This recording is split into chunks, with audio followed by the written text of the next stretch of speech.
bit earlier, if you want to have 2 blocks and Kleenex for our breathing practices. And we were just beginning the Prana Vayus. So in this class, we're going to be looking at the 5 Prana Vayus. And the word Vayu means wind. So what we're specifically talking about is the 5 functions of prana. We all know we have energy in our body. We all know that it animates us. But it actually serves specific functions. And we're going to be looking at one each week. So 2 weeks ago, when we began the course, we talked about Prana Vayu. And I just want to review that real quick for anybody that wasn't here or if you've forgotten after 2 weeks. The Prana Vayu is the Vayu that brings energy into the body. Okay, so that can be through food, through liquid. In the context of yoga, we're very interested in bringing in respiration. Right? So bringing in enough oxygen that we feel vibrant, nourished. And the Vayus are also working on the subtle level. So it's bringing energy in through the senses as well. So whatever you're seeing coming through your eyes, whatever you're hearing coming in through your ears, all right, we can be energized definitely by looking at certain things or maybe listening to music, certain smells maybe bring energies into the body. So this intake is called Prana Vayu. Okay. And we were looking specifically at working on good breathing, all right, so that we do take in enough fresh oxygen. We were looking at good alignment through this part of the body. Okay, so each of the Vayus concentrates itself in a specific part of the body. So our intake is mostly in the upper body, right? Eyes, nose, mouth. And we were looking at good posture, right? So opening up the chest, not having tension in the chest, bringing our shoulders back, having the head balanced over the shoulders, and also just relieving tension in the upper body as well, right? So we know very well from our yoga practice that tension blocks energy. All right, and we were supposed to have done Bhastrika last time for our pranayama practice, and I said that, and then I did Kapalabhati. So today we will do Bhastrika for sure, as well as the Kapalabhati, which goes with today's class. So just a little flaky, and I'm sorry about that. But we'll look at both of those pranayamas today. Okay, so in addition to each of the Prana Vayus, focusing on a certain place in the body, each one also has a specific pranayama that is good for balance. Okay. All right, so for today, we're going to be moving from the attic to the basement, and we're going to be talking about Apana Vayu. So Prana Vayu brings energy in, Apana Vayu pushes energy out, and most specifically, waste energy. Okay, so this is urination, sweat, menses. We think about when you cut your arm, right? If it gets infected, pus pushes out of the body. If you get something in your eye, the eye starts watering. Yeah, so all that pushing out of waste, really, on a physical level, or we want that to be strong. And also on the subtle level, this idea of being able to let go. Okay, so just as we want to push physical waste out, we also don't want subtle or mental waste. That means old thoughts, old emotions, things that we're kind of carrying around inside of ourselves and we can't let go of. Okay, so healthy Apana Vayu means that we're cleansing. And actually doing a physical cleanse is a great way to strengthen Apana Vayu. And Sarah and Julia usually do one in the spring. They'll do a full day workshop cleanse. So it's something to look for if you're interested. Usually they do it March or April. And also thinking about not just strong Apana Vayu, but Apana Vayu that is controlled. Okay? We could also have the case where that energy is so strong that we're leaking energy. Right? We always feel depleted. Too much is moving out. So when we talk about this Vayu, we want to build a strong container for our energy, right? That both contains it and when appropriate, allows it to flow out. And the part of the body that we're specifically looking at is the pelvic bowl. Okay, so the pelvic floor, the lower abdomen, that part of the body. We'll be focusing on that in beginning practice. Right. So the idea then is that if we can't let that go, if the Prana Vayu isn't working well, we feel heavy, congested, depressed, lethargic, right? So, okay, so we want to make sure that all of our values are in balance. So that means two things, both that they're strong enough to do their jobs, but they're also controlled. Okay. I'm going to actually, are there any questions about that before we get going? Got it. All right, and I did send out a PDF 2 weeks ago of Sandra Anderson's article, and it's got a lot of great like photographs and some lists of asana. So if you didn't get that, if you want to email me, you can do that and I'll send it to you. Okay. So it's from Yoga International Magazine. Okay, I'm going to put everybody on mute now. As always, if you need anything, put your microphone on, and we're going to start lying down. So if you want to come onto your mat with a thin cushion under your head.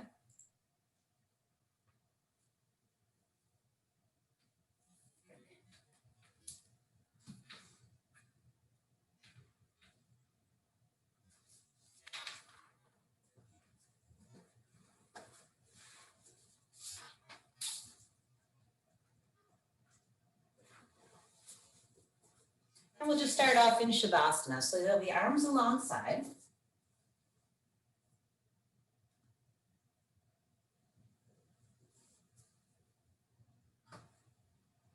And we're going to start with the eyes closed. So allow your eyes to close.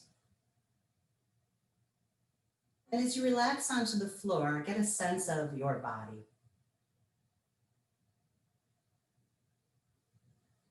So we're feeling ourselves from the inside out, down through the fingertips, down through the toes. And see if you can just let go a little bit, excuse me, and just allow your body to sink into the floor. Softening around your eyes, softening your forehead.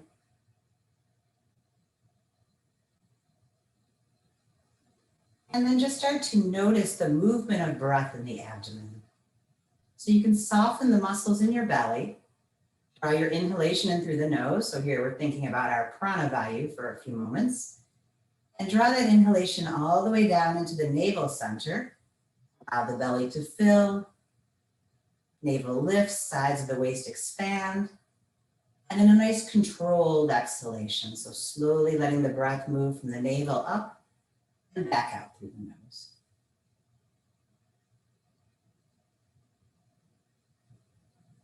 Okay, so just watching now about 5 long belly breaths.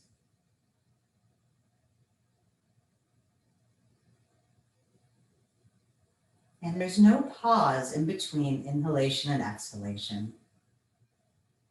When the belly's full, slide right into your exhalation. And when the belly's empty, slide right into your inhalation.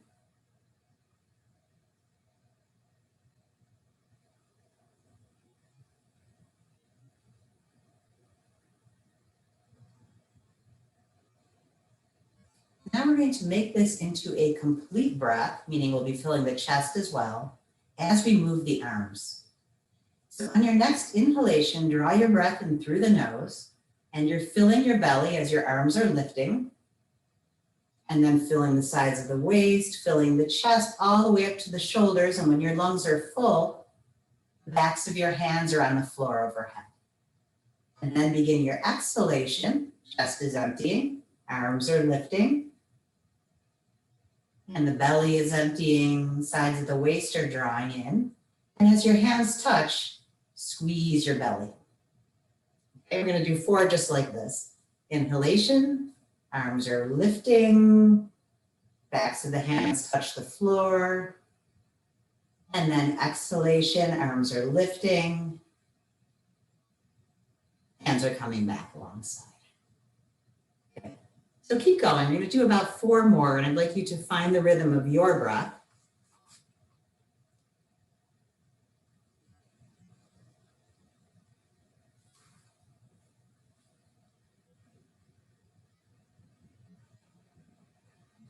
And if your shoulders are tight, you can keep your elbows bent, make it a nice soft movement.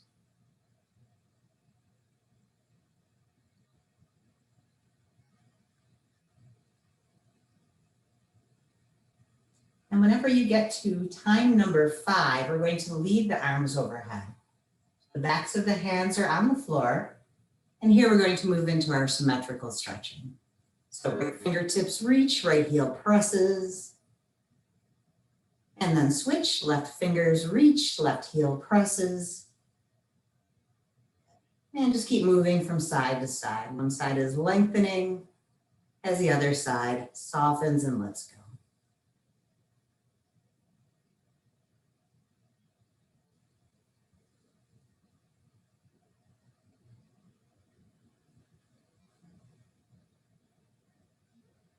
And then we're going to interlace the fingers above the crown of the head, flip the palms away from your head. And as you straighten your elbows, start to work your feet. So we're flexing and pointing the toes, rolling the ankle joints.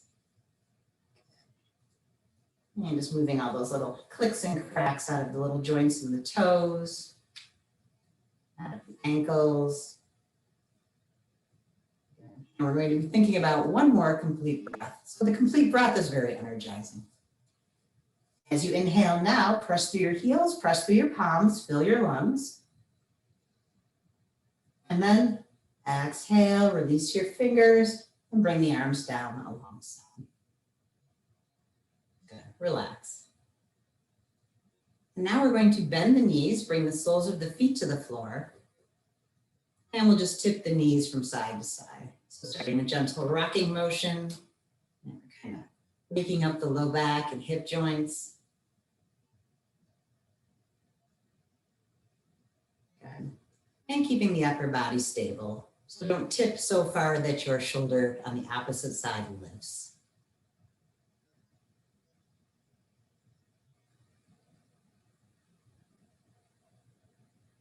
And then we're going to draw the knees into the belly. So come to your wind reliever. Hands are on the kneecaps, squeezing the thighs in towards the abdomen. Again, it might feel nice to rock the low back. And we're going to start dropping the knees from side to side with the legs lifted now. So if you have any trouble with your lower back, you can do this with your feet down. Otherwise, the thighs are in close to the belly, palms are down on the floor, and you're gonna roll and drop both knees to the left. So likely your shoulder may pop up now. And then as you exhale, squeeze the belly in, draw the thighs in close. Inhale, drop your legs to the right. Exhale, draw your thighs into your belly, roll across your lower back. Inhale, drop left. Okay, so you got it, keep going. On the exhale, you're squeezing in and drawing the legs close as you roll across. And on the inhalation, dropping and letting go. And so we're starting to energize that pelvic region.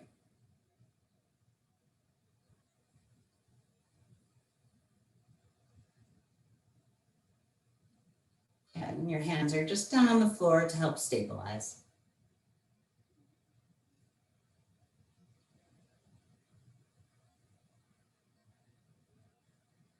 Keep moving, and the next time that your knees drop left, we're going to stay there. So just relaxing the legs down. And if your right shoulder does pop up, mine does, you can soften your elbow and just try to relax your arm down. And then we're going to lift the head, turn and look right, so you're looking over your right shoulder, and then place your head back down on the floor, so we're coming into a twist.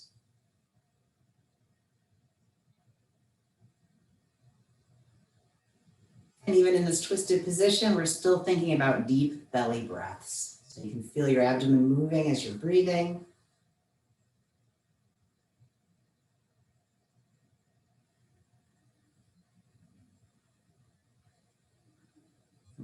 And now we'll take it to the other side. So roll your head so you're looking back at the ceiling. Draw your belly in, roll across the lower back, and now we're dropping the knees to the right. Take a moment to soften your left shoulder, left elbow.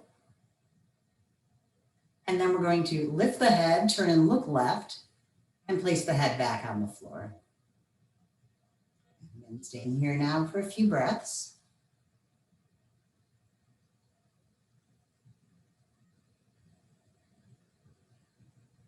Relaxing elbows, relaxing shoulders, and just letting the legs be heavy.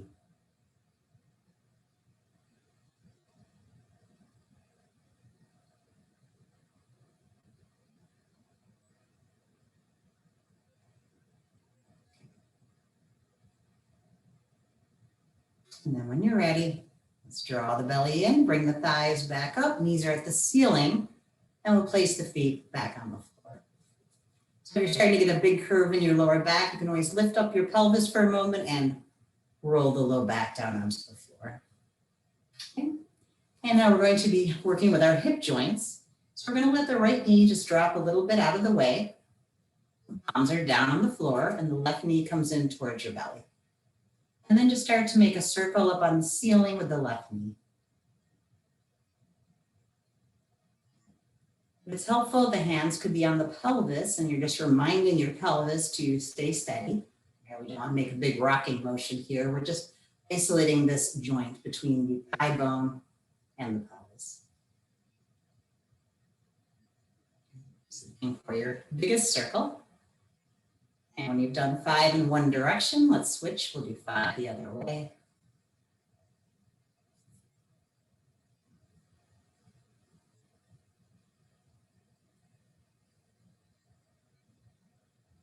And again, just paying attention to any little clicks and cracks, sensation as you're moving. And then we can land the foot. Okay, left knee drops out of the way a little bit. Right knee comes in towards the belly. And same thing on this side. Right knee is drawing a circle. Take it nice and slow so you can find your biggest circle, right? We're exploring range of motion in the hip joints.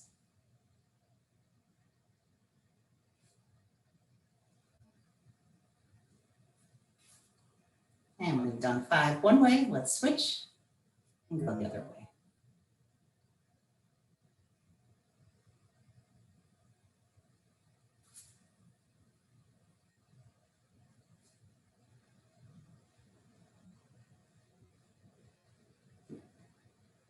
And then land the foot. Okay, let's bring the legs closed now. So thighs are touching, knees are touching, big toes are touching. And you can walk your heels as close to your seat as they go. We're going to let the knees now open up into a reclined butterfly. So if you can, the soles of the feet come together, knees open. And then if there's a lot of strain going on, if you're very tight in your inner thighs, your hands might rest underneath your thighs. Just keep the position stable. If you're okay to not hold the legs, we're going to do a butterfly-like motion on the top of the body as well. So for that, your pointer finger on both hands touch, your thumbs of both hands touch, and then you're going to place your thumbs at your crown and let your elbows open. Okay, so my hands are making a diamond shape. My thumbs rest at the crown. And your eyes are straight up at the ceiling. If it feels good, you can allow your eyes to close. And just let the elbows drop either into the floor or towards the floor if they're up a bit. Also relaxing the thighs, allowing the knees to drop.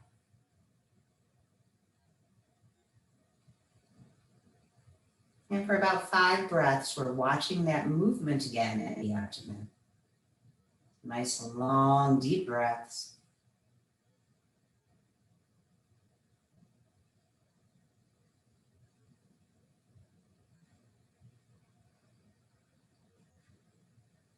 Your forehead and jaw is soft.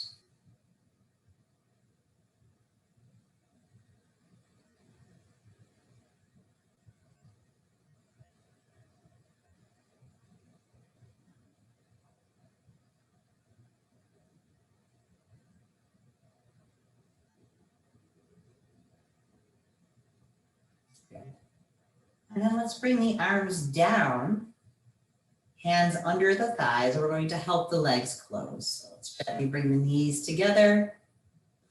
Good. Legs out long on the floor. Just once again, give yourself a nice full body stretch. Arms are overhead, wiggle your fingers, roll your wrists, move your toes.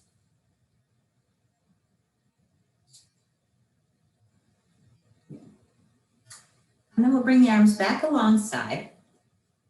And once again, we're bending the knees, the soles of the feet are on the floor. Okay, so you all can stay like that. I'm gonna sit up just so I can project a little better. And we're going to look at what is really the central practice for a Prana Vayus. And these are all isometric squeezes. So the first thing I'd like you to do is bring your attention to your buttocks. And we're going to work with a practice, excuse me, it's called Ashwini Mudra. So many of you know this already. If you don't, we're going to be contracting and releasing the glutes with the breath. So as you inhale, relax your buttocks. And then as you exhale, start to firm and squeeze and squeeze. So when the lungs are empty, you're squeezing pretty hard. And then as you inhale, start to slowly let go, soften the buttocks. And when the lungs are full, the glutes are fully relaxed. Okay? So we're going to go ahead and do that about 5 times, again, following your breath. And just squeezing and releasing a muscle is fairly easy.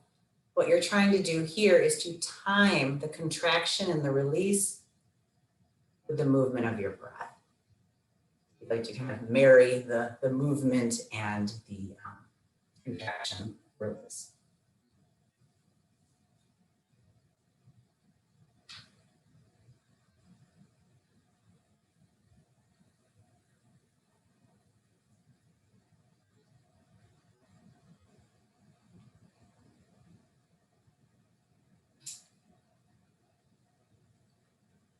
This comes from the Sanskrit word ashva, which means horse.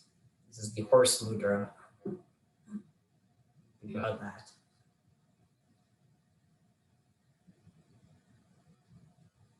Okay. One more. Exhale, squeeze. Inhale, release. Okay. Now we're going to be doing this same practice, but now focusing on the pelvic floor.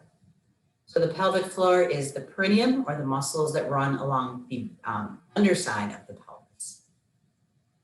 Okay, and these are the same muscles that we use for Mula Bandha, or our root lock. Okay, and I think most of you have probably worked with the perineum before. If you've never done this, one of the best, I think, tactics to get at it is to imagine that you're peeing and somebody opens the bathroom door and you have to stop. Okay, so whatever happens and you automatically to stop your urine flow is a tightening of the pelvic floor muscles. And I find that seems to land with everybody. Okay.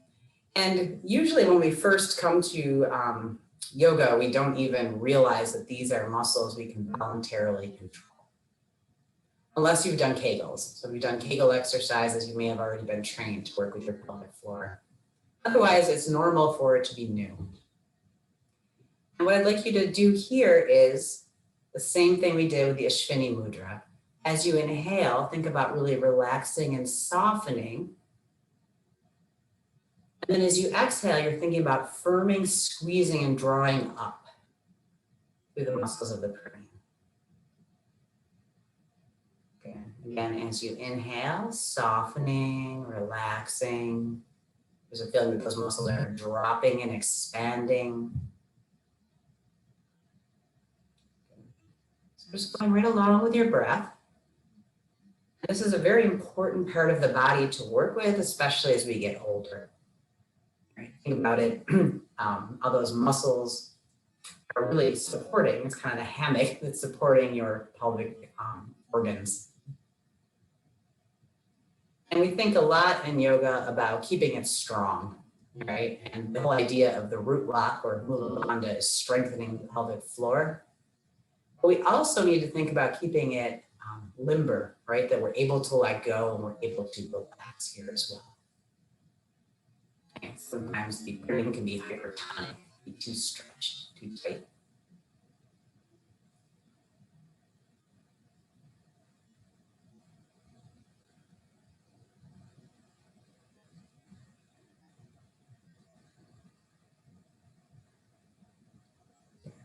And relax now. Okay, the next place we're going to go with this practice is the lower abdomen. So this is not the navel center. This is the abdomen below your belly button. And these muscles are harder to move. So one trick that I like is to place your hands on your belly so that your middle fingers are touching very softly. And then as you inhale, think about filling your lower abdomen. And if you can fill your lower abdomen enough that your two middle fingers are no longer touching, you did it. And then as you exhale and you think about squeezing in the low abdomen, can you bring your middle fingers back together so that they press into one another? Okay, so it's much smaller, right, than moving up higher in the belly. Very important. We're working around the pelvic center.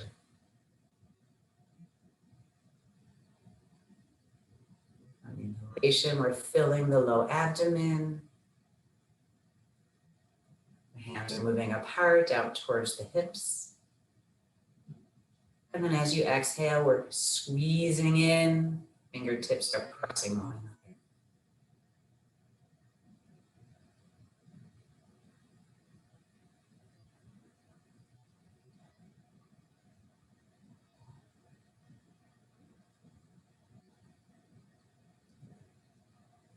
All right, then go ahead and relax that. It might be nice now to give yourself a little break by either tipping your knees from side to side, or maybe coming to a wind reliever, drawing the legs in towards the belly. Just do something to allow these muscles to relax.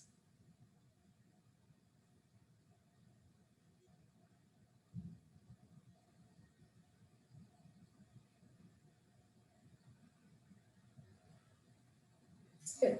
And then when you're ready, we're going to try to do all three together. So your feet are back on the floor, knees are hip distance apart. Take a nice long inhalation and just relax. And now as you begin your exhale, start to firm your buttocks, lift and squeeze your pelvic floor, draw your low abdomen in, squeeze, squeeze, squeeze. And then as you inhale, you're softening your low abdomen, dropping the pelvic floor, softening the buttocks. And on the inhalation, everything is relaxed. Okay, so lungs are full. Again, exhaling, firming the buttocks, drawing the pelvic floor up and squeezing, drawing the low abdomen in, tight, tight, tight. And then inhaling, belly's filling, pelvic floor is dropping, buttocks are softening. Okay, see if you can do that on your own, maybe 2 more times.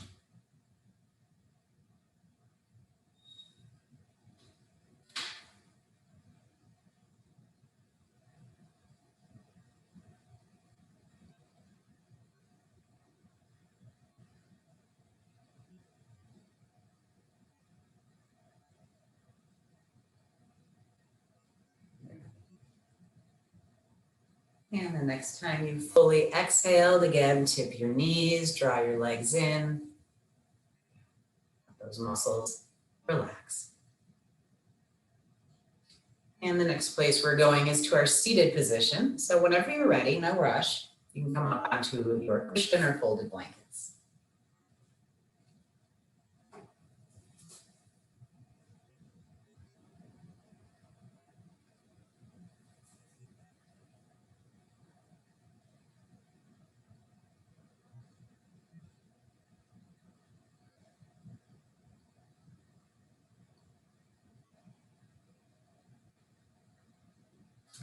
And then once you're there, we're sitting up nice and tall through the center line of the body. Let's bring the shoulders up to the ears, press back, release down and roll forward. So just start some nice easy shoulder rolls. Establishing our seated posture.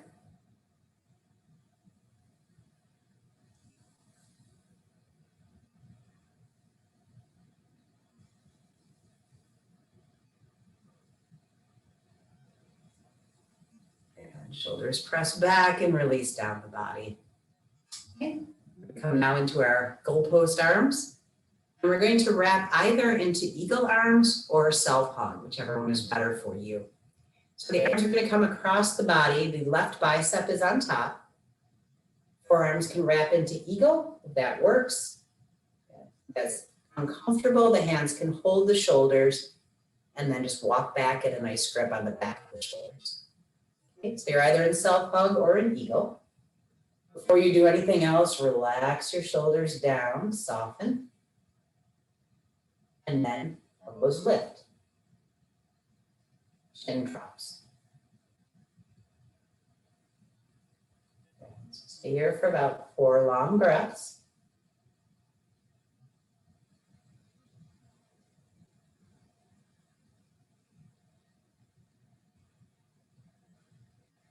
When you're ready, let's open up again, goalpost arms. Again, when you're here, feel like somebody is pushing your hands back. So the shoulder blades are together, the chest is open. And this time we're going to bring the right arm on top. So landing in front of the body, either eagle arms or self hug. Relax before you lift. Let the shoulders soften up. And then the elbows come up. And the head drops.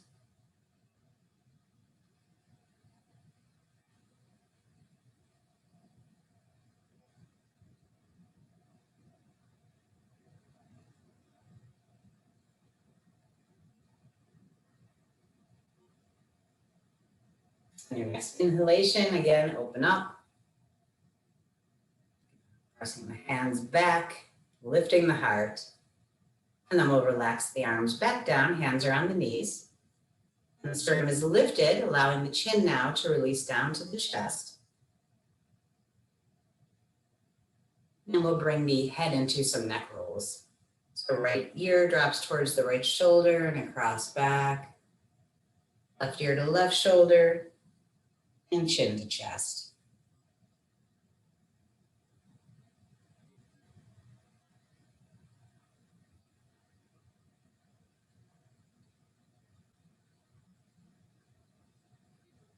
When you're ready, switch directions.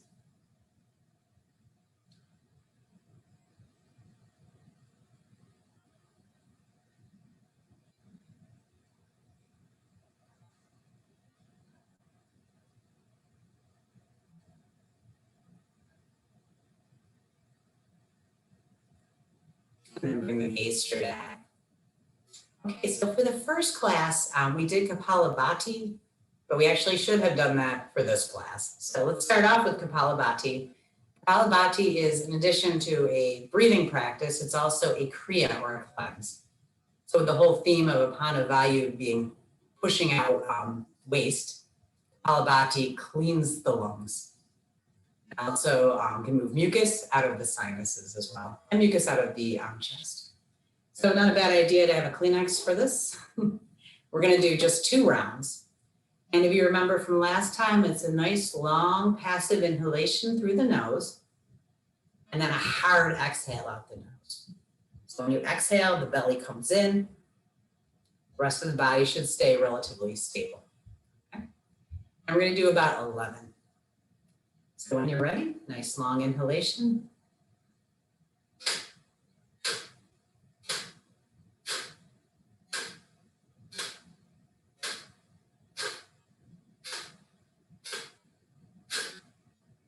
That was 11.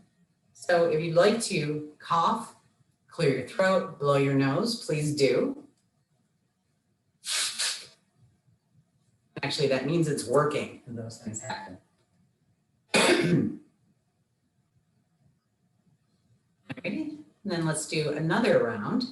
And this time I'll tell you when it's 11, but if you'd like to go to 15, 16, if you have a higher threshold, you can do that. Okay. So when you're ready, again, nice long inhalation.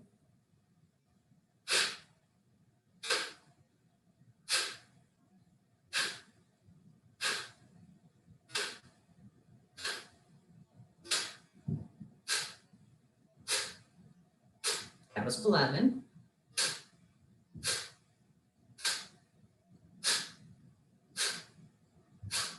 And stop whenever you feel it's appropriate.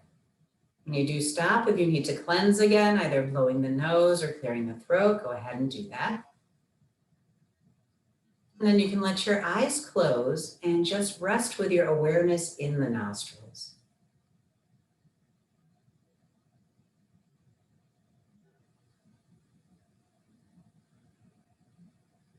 So this practice goes along with a Prana Vayus as it's a cleanse, but it is also energizing. Right? So you might feel some tingling in your forehead.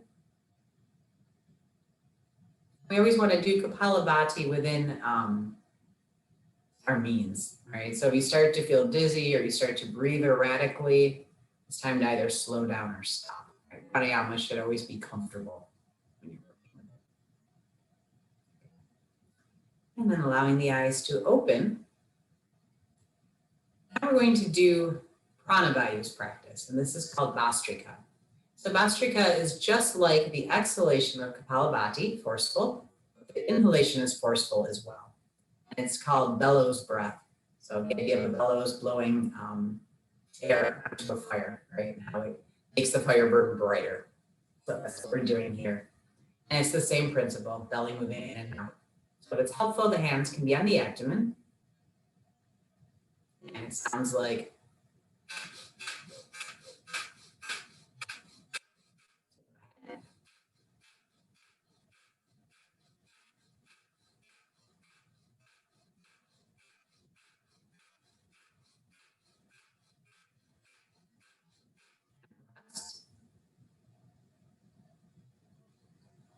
and as you're resting again, we're just aware of breath moving in.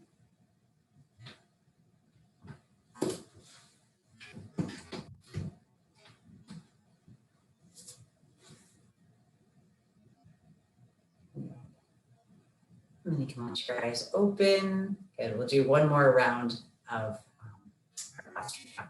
So again, this brings in a lot of oxygen fast. You start to feel dizzy, slow down, do less. Okay. Hands are on the belly, and when you're ready,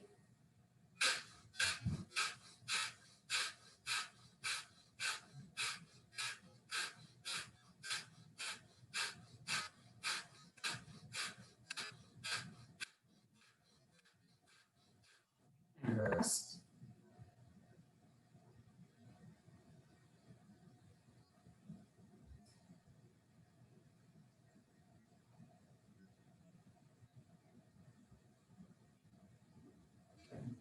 Allow your eyes to open when you're ready.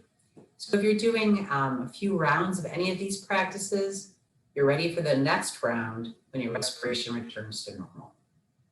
Okay. This Vastrika is called breath of fire sometimes. And if you've ever done Kundalini yoga, it's a very big part of that practice.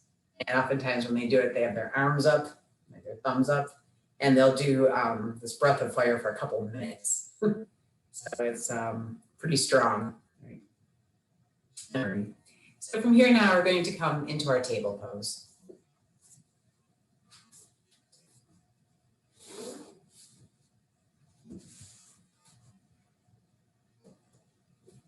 And we've been either lying down or on the floor for quite a while now, so it's going to feel good to start moving the back. We'll start moving through our cat and cow.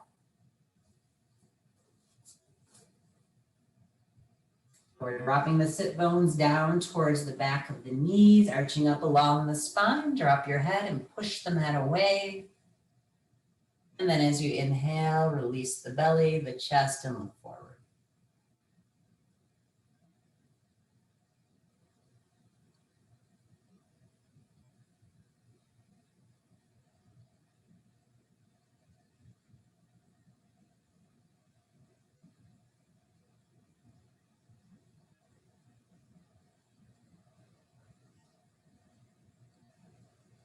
Next time you're at a neutral spine, let's close the legs, take the hands one step forward, and we'll roll the whole pelvis. So we're dropping forward, up to the side and back, other side and forward. So you start a nice rotation. This is better for you with your legs open. You can bring your knees back to hip distance apart. If you're on a hardwood floor, please have some padding under your knees, folded blanket or towel.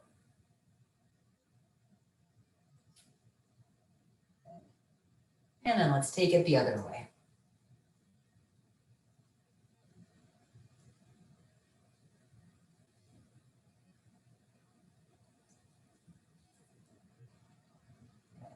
And then walk yourself up to kneeling. You can kneel down if it's okay, otherwise you're kneeling up. And let's just give our wrists a break. So we're gonna wiggle our fingers and maybe draw some circles with the pointer fingers. So coming back to table. Okay. When the hands feel good, we're back in table. We're going to start moving in the cat balance.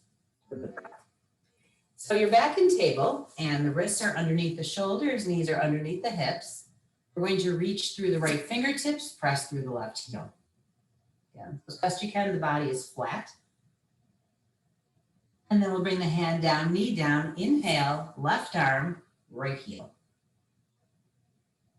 And come down, inhale, right hand, left heel.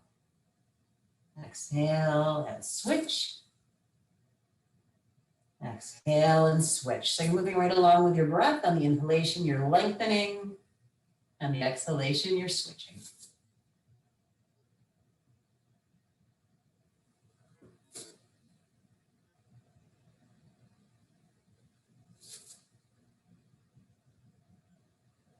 And whichever side you're on next, we're going to hold.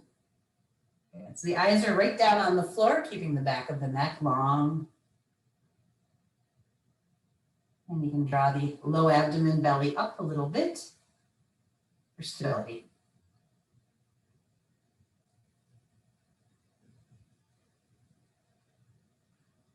And then let's switch. Again, the feeling is reaching through the fingers, pressing through the heels.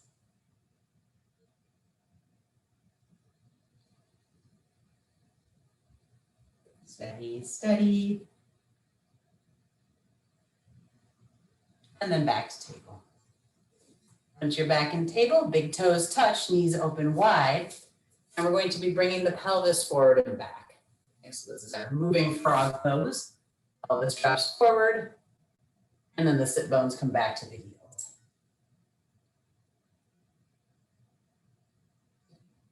Gentle rocking motion.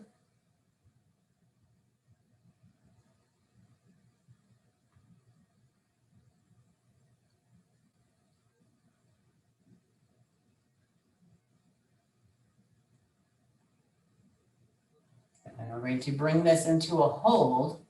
The next time you come forward, we're going to let the left cheek come down to the mat and the toes, still touching, out.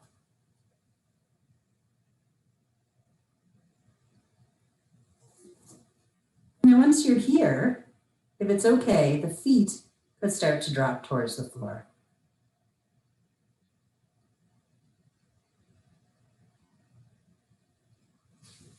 Okay, and you're just gonna hold that and breathe. Maybe think about what a frog's legs look like when he jumps up in the air. All right, the thighs are rotated open. There's this bend at the knee where the feet come back in. These are your best frog legs. And just allowing the body to release down into the floor.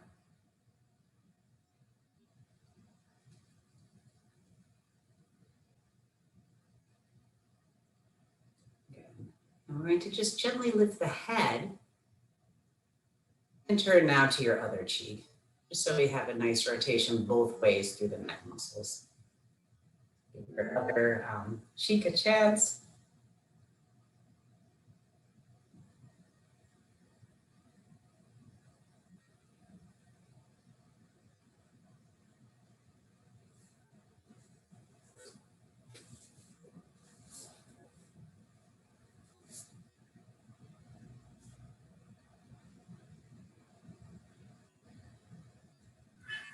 And then when you're ready to come out, we'll come back to the forehead.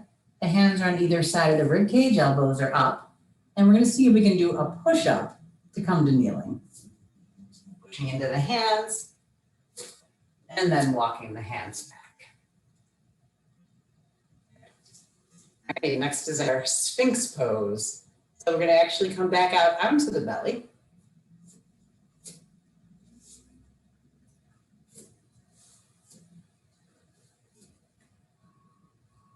the elbows are underneath the shoulders, the forearms are parallel with one another.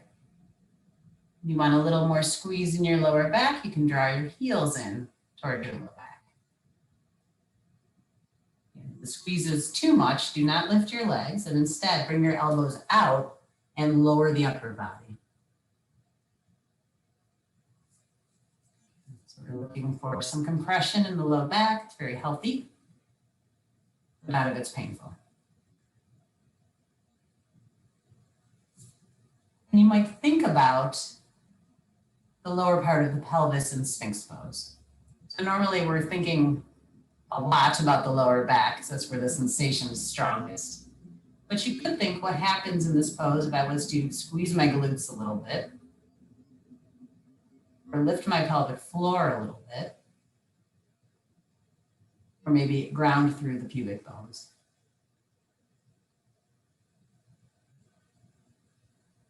We can create a sense of stability in the pose by softly invoking those same isometric contractions. We should never be holding so tight that we're not breathing well.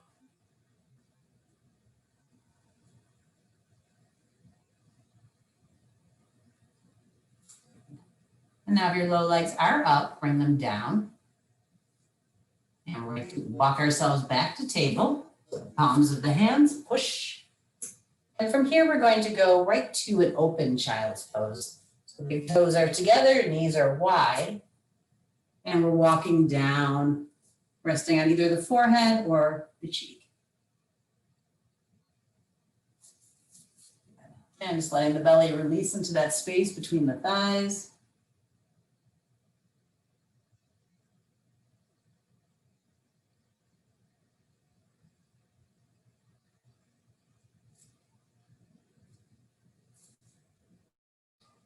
And then when you're ready, you start to walk yourself back up. And we're going to come to seated with the legs open wide. These are Upavista Konasana.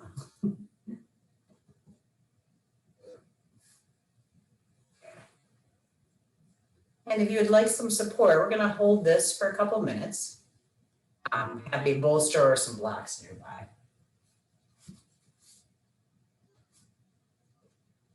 Alrighty, and we're going to start with some brushing. So the right fingertips are going to brush towards the left toes and back. Left fingertips towards the right toes and back.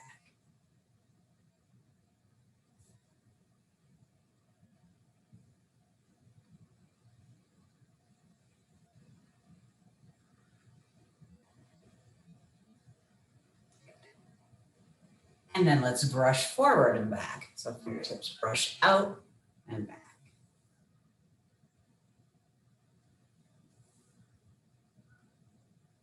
We're balanced right on the floor of the pelvis, right in the sitting position.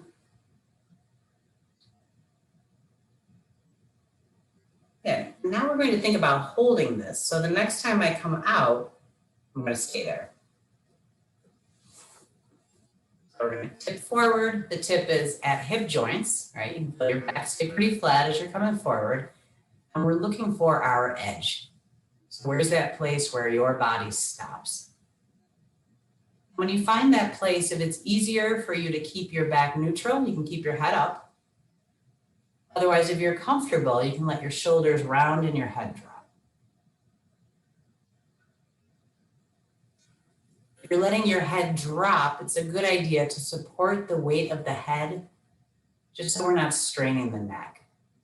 So I could do that with the block in my hands. Stack one fist on top of another fist and just let my forehead rest on the fist.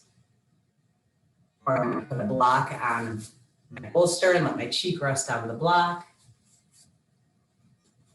Or you can even let your face rest in the palms of your hands and bring your elbows down.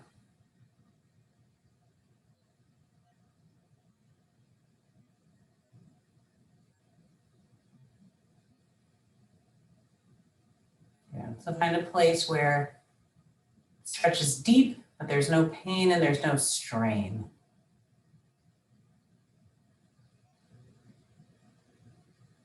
And then again, think about that big belly breath. Fold it over, it's a little bit more challenging than it is on your back.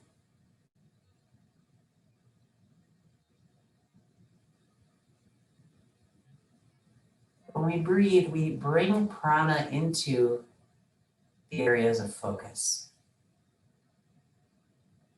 If you're focusing on your lower abdomen, floor of your pelvis, you can think about breathing there. Drawing inhalation into the low belly, into your hip joints,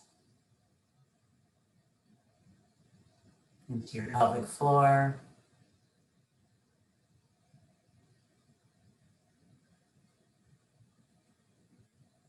And the inhalation expands. The exhalation softens and contracts.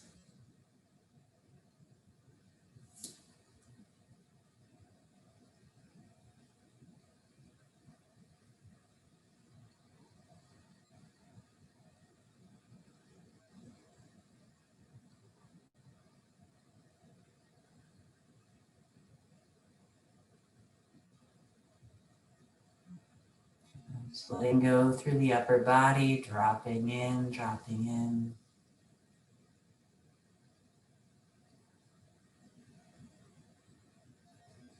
And then we're going to move into our ujjayi or ocean breath for about 10 breaths. So this is a breath that you can hear. You're constricting your throat just a little bit.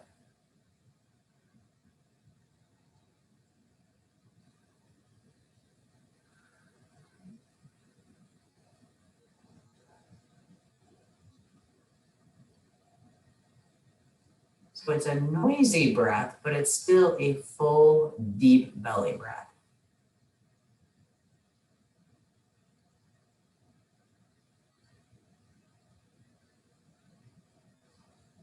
And thinking about the twin roles of Prana Vayu and Apana Vayu.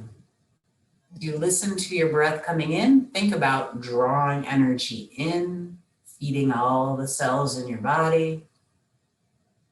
And as you exhale, think about Apana Vayu and letting go, letting go, letting go.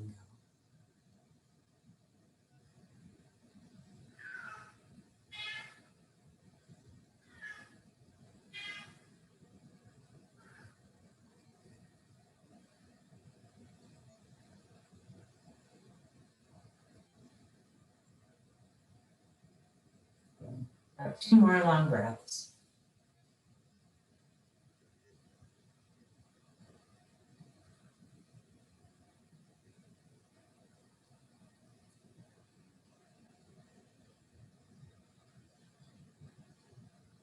And then as you're ready, nice and slow, start to walk your hands back towards your body. That's why we always come out of our long hold poses gently. Maybe your hands help you bring your legs back together. And let's have the knees closed, feet on the floor. And we're just going to dip the knees from side to side a few times. And start slow. After a long hold or a little creaky.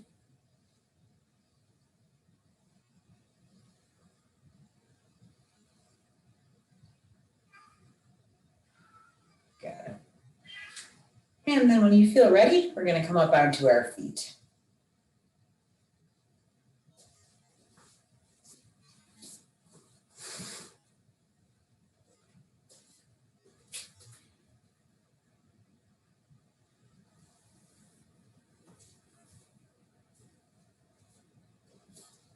And let's have those blocks handy.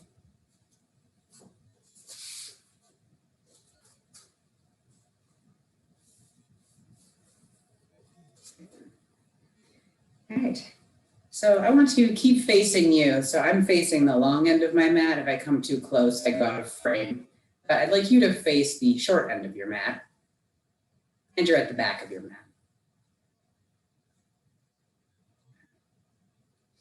And maybe just a couple times, come up onto your toes. Lower your heels and then spread your toes. Activating your feet. Toes lift and spread. All of the big toe presses into the mat and then toes relax. Come on up. Heels high. One more time each way. We've been on the floor for an hour or so. This is good. Alrighty, and then the feet relax. We're going to now open the left thigh just a little bit, so the toes are pointing off at maybe 30 degrees, and we're going to step the right leg forward. Fingers are entwined and resting on the sacrum. Okay, actually, maybe it would look better if I went the long way. You can see me better. Okay, and so as we inhale now, we're going to tip out over the right leg. The right leg is straight. And when your body stops, deep bend in your knee, exhale, tip back up, knee straightens. Okay. Let's go. Inhale, tip forward. Bend your knee, exhale, push, come up. Straighten the knee.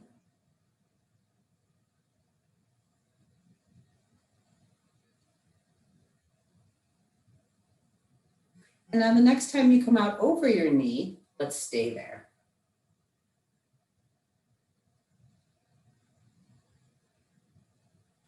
If you'd like to do a chest opener here, you could straighten your elbows, bring your arms up off your body.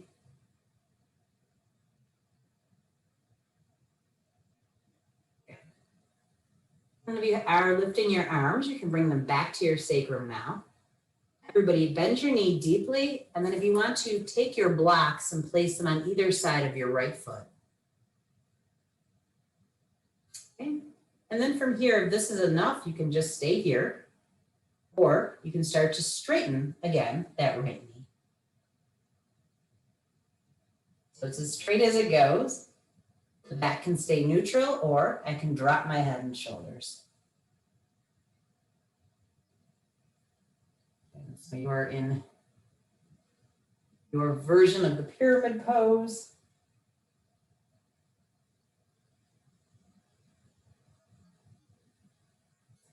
And now I'd like you to see what it feels like in this pose to bring in your Mula Bandha. So think now about lifting and squeezing the pelvic floor. Again, not so tight that you're breathing shallowly. What does it do to this posture? Have that support from below.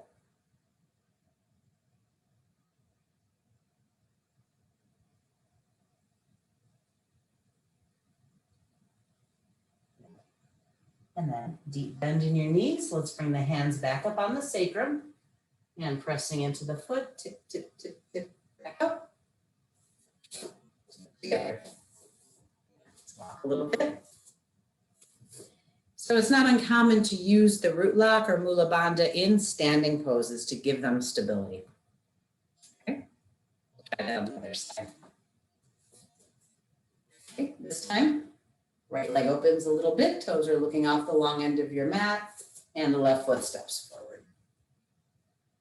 Fingers are interlaced, resting on the sacrum, and we're tipping out long over the left leg, and then bend your knee, push in, tip up, and straighten.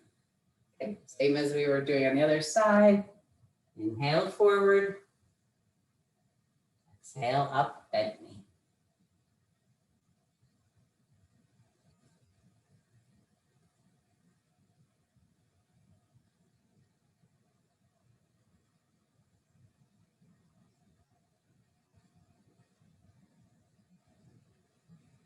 And the next time you come out over your leg, let's stay there. And now, bend your knee, drop your hands. Okay, so your hands can come to the block. If you're comfortable with it, they could just come to the floor. And now start to make the pose yours. So maybe we're right here. Or maybe that knee starts to straighten. Maybe my head and shoulders start to release. And now as you're holding root lock,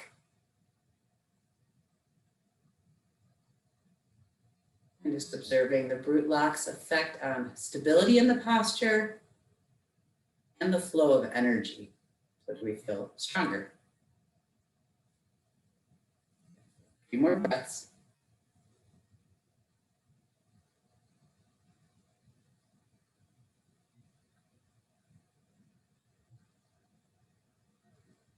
And then deep bend in your knee. Let's bring the hands back up onto the back of the pelvis, flat back. And then tip, tip, tip, tip, tip. And step together. A little bit.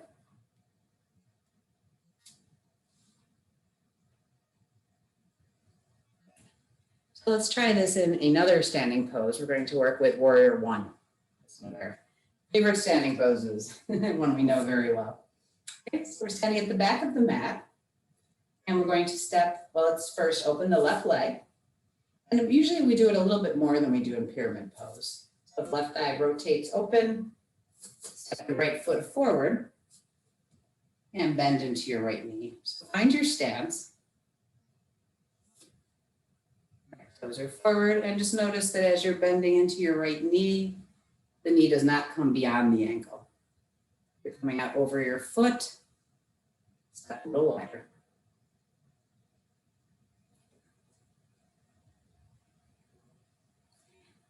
And the next time that your knee is straight, let's have the arms alongside, and we're going to inhale and drop in, exhale, and come up.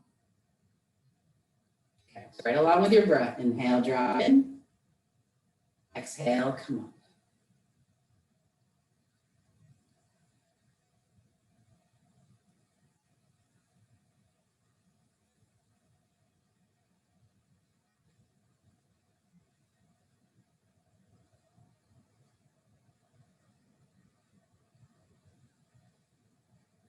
Inhale, drop in. This time, let's stay there. And just notice that the shoulders are relaxed, though the arms are long. And you might, again, invoke that root lock. So lift and squeeze a bit in the perineum. And we might try using our Bhastrika here. So we can bring the pranayama in to energize the pose. So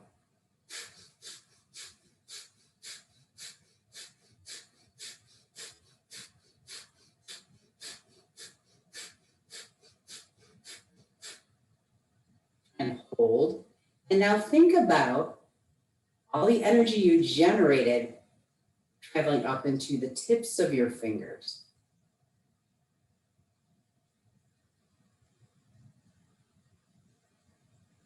Just flowing from the lower torso, up the body, out through the fingertips. And then let's step together. And walk it out.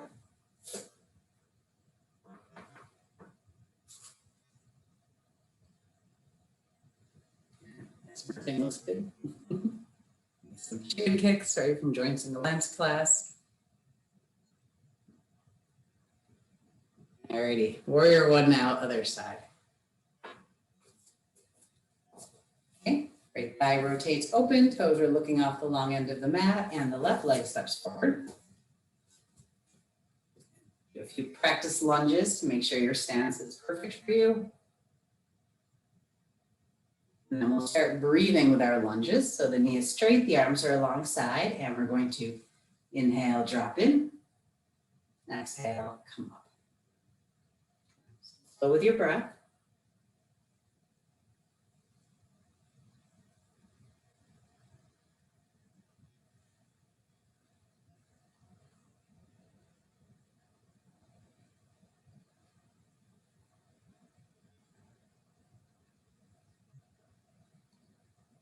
And then the next time you're in the lunge, let's stay there. Let your shoulders and face relax. Feel the pelvic floor lift and firm just a bit. And then if you like breath of fire, if you like the Bhastrika, we can try it again here. Again, think about generating a whole lot of energy. And then when you're done with the breath, that energy flowing upwards.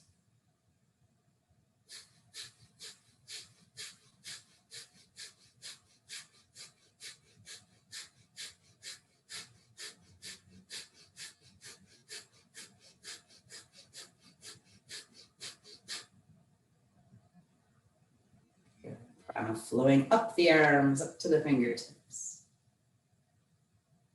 up through the chest, up through the shoulders.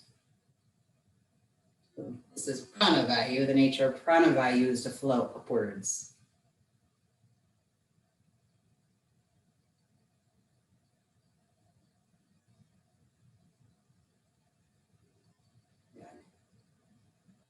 And then when you're ready, step the legs together.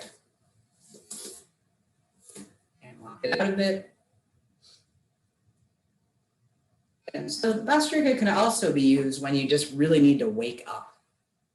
Okay, so Kapalabhati is a tool for when we're congested, we need to clear the lungs, clear the sinuses. Bhastrika is a great tool for when you just feel lethargic. Right? Wake you up, it'll give you some sparkle. Alrighty, so we have one more pose. We're going to do our tree pose.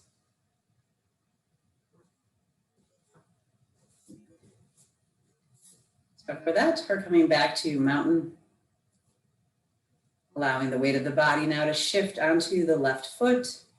We'll lift the right leg, rotate it open, and start in prayer. And so take a moment to find your balance. And again, we want that feeling of lifting up through the center line of the body, up through the crown of the head. And you might here try, again, a soft relax.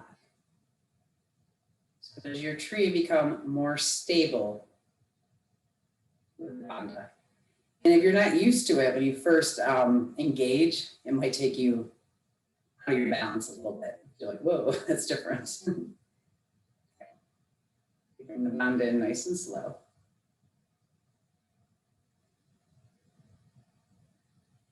Two more breaths.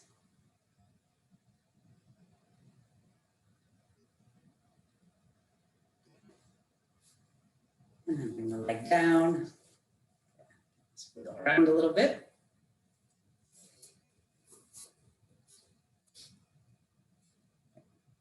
And tree pose, other side. So now feeling the weight of your body over the right arch. We're shifting our weight.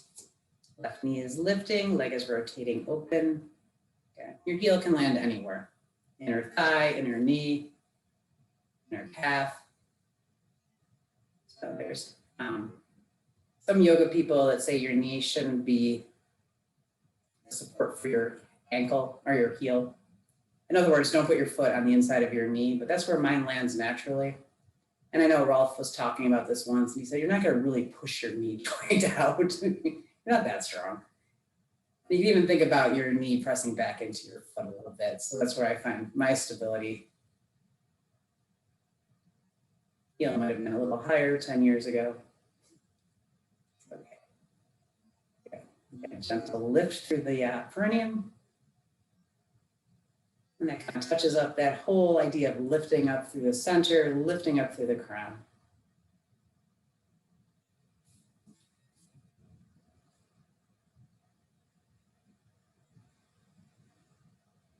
Okay, 2 more breaths.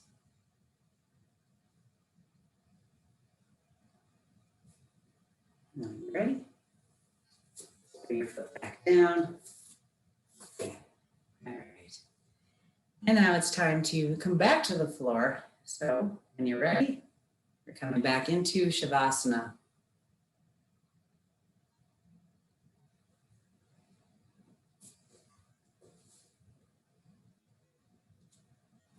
I'm going to bring my chair back so I'm a little closer.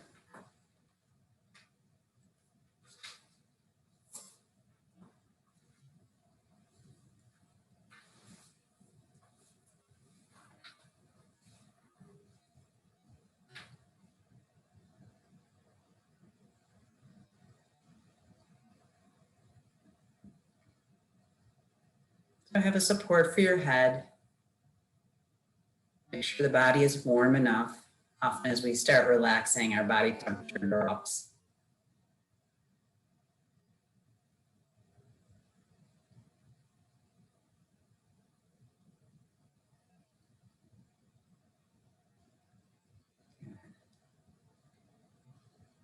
And when you're comfortable, you can let your eyes close. And with your eyes closed, again, bringing your awareness inside your body. And getting a sense both of how your body is feeling physically. There's a definite physical result from our asana practice. But you also might notice if your body feels different energetically. Right? There's a lot of pretty powerful breathing.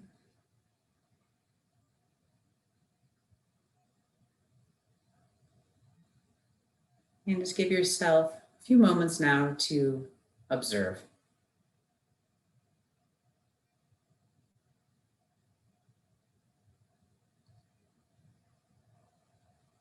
And relaxing your forehead and softening your jaw.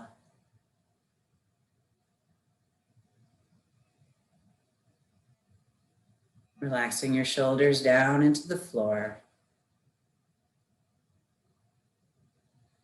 Softening the upper arms and elbows, the lower arms and wrists. Soften your hands. And just feel the place where the backs of your hands are resting on the floor.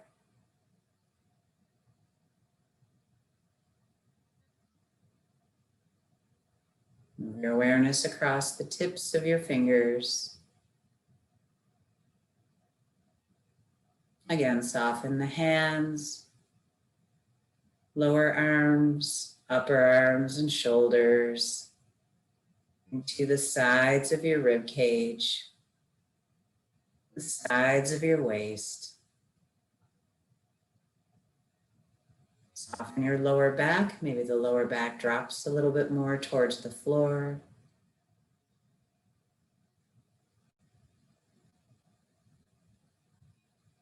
Notice how your belly is moving as you're breathing. And hopefully this is just happening on its own now. Right? Practice.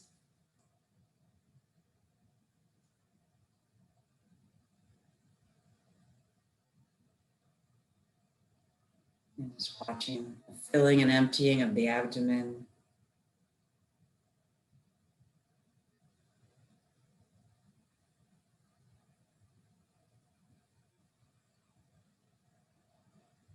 And now think about your low abdomen, relax. Glutes relax. Pelvic floor. Hip joints. Softening the thighs down through the knees. Lower legs and ankles. Out through your toes.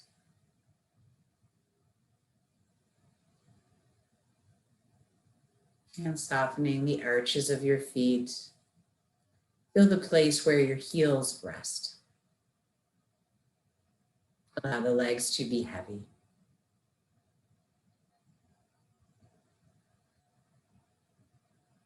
We're going to do our 61-point relaxation now. So when we move from head to toe, relaxing muscles in the body, we're primarily working with relaxing the physical body. The 61 points, or Shava Yatra, is a practice for relaxing the pranic body. We're going to start by bringing our awareness to the space between the eyebrows. And in the space between your eyebrows, see a brilliant point of blue light, like a blue star. So you may see it in your mind's eye, you may feel it. However you move through this practice is perfect for you. Okay, so some people are more into visualization, some are more into feeling. Brilliant blue star between the eyebrows, at the eyebrow center.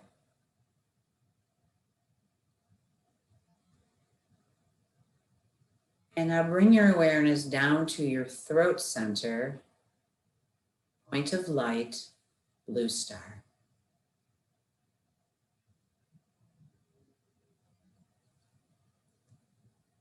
And then out to the front of the shoulder, In each point, brilliant blue light, blue star.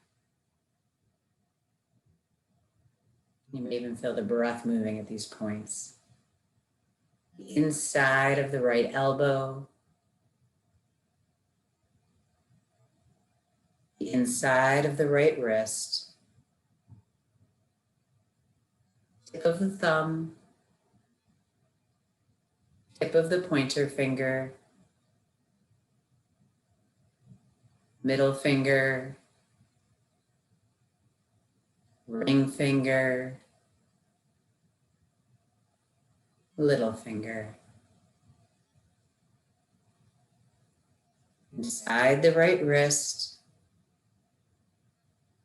inside the right elbow, front of the shoulder, throat center. Front of the left shoulder, inside the left elbow, inside the left wrist, tip of the thumb, pointer finger, middle finger, ring finger, little finger. Inside the left wrist, inside the left elbow, front of the left shoulder, throat center.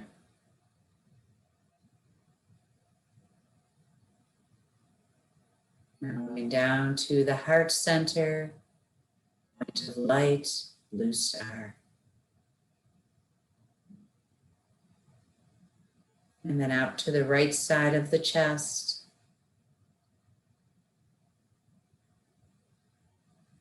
And back to the heart.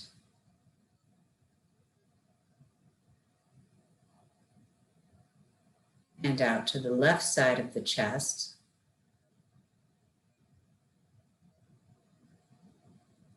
And back to the heart.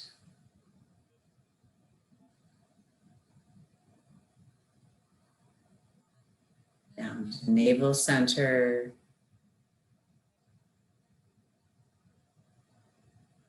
The pelvic center. The front of the right hip.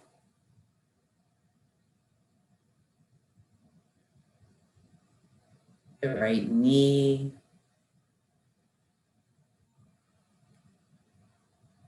The right ankle.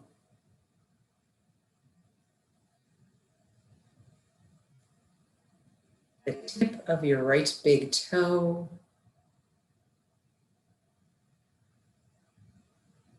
Second toe. Third toe. Fourth toe. Little toe.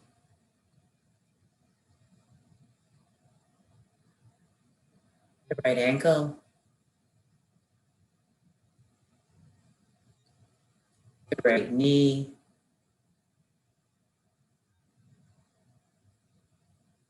The right hip joint. Pelvic center. And now out to the front of the left hip. Left knee.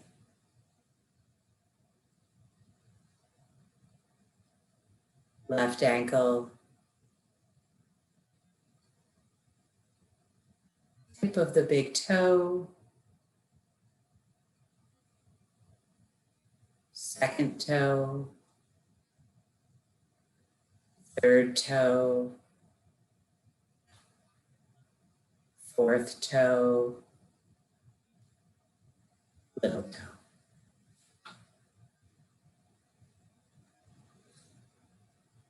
front of the left ankle, the left knee, the left hip, pelvic center,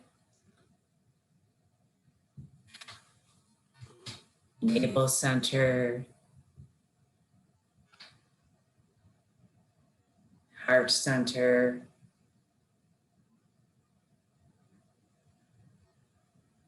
throat center, eyebrow center. And now imagine your whole body surrounded by brilliant blue light.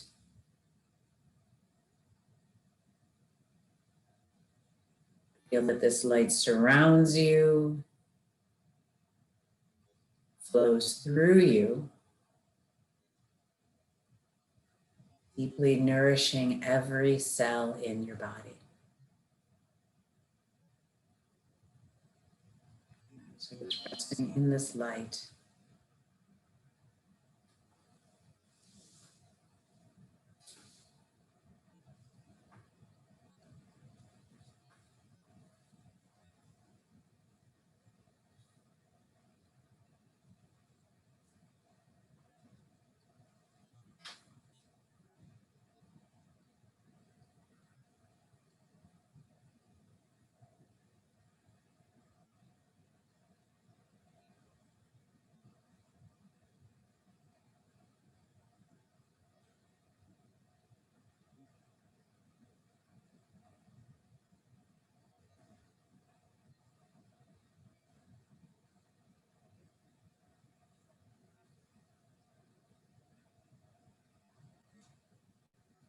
And now keeping your focus inside, we're going to transition to our seated posture. So very gently, maybe keeping your eyes closed or just a little bit open, you can roll to your side and come up onto your cushion.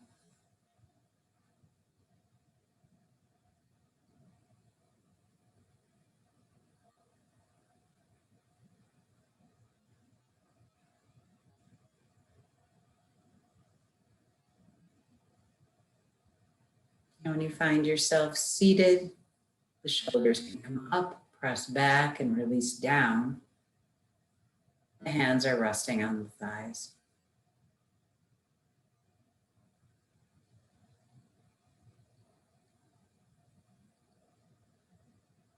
Allow your awareness to rest at the bridge between the two nostrils.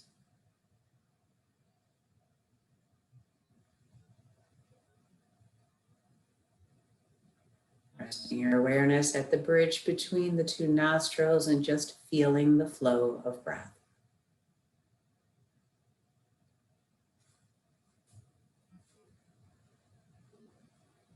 And now that we've talked about these functions, feeling how the inhalation traveling in is prana. And the exhalation traveling out is apana.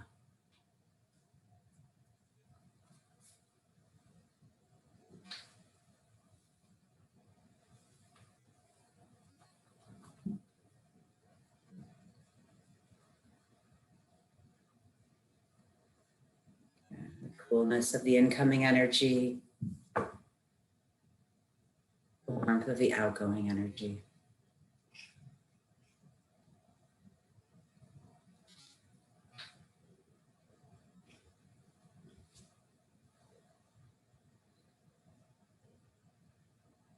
Om Shanti, Shanti, Shanti. Peace, peace, peace.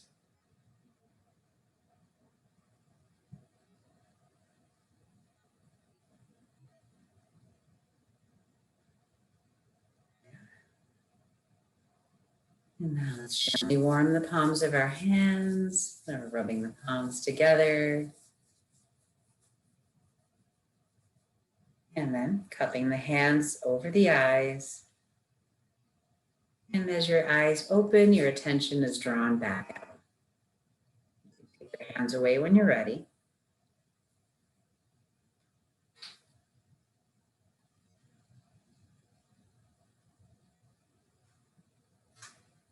Thank you all so much. It was a delight to see everybody. Namaste.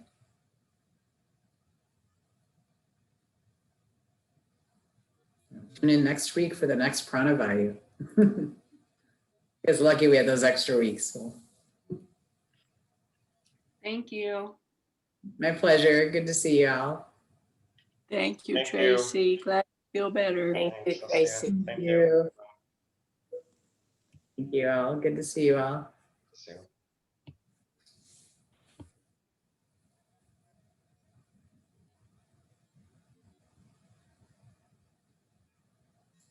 Okay. Okay, have a good day.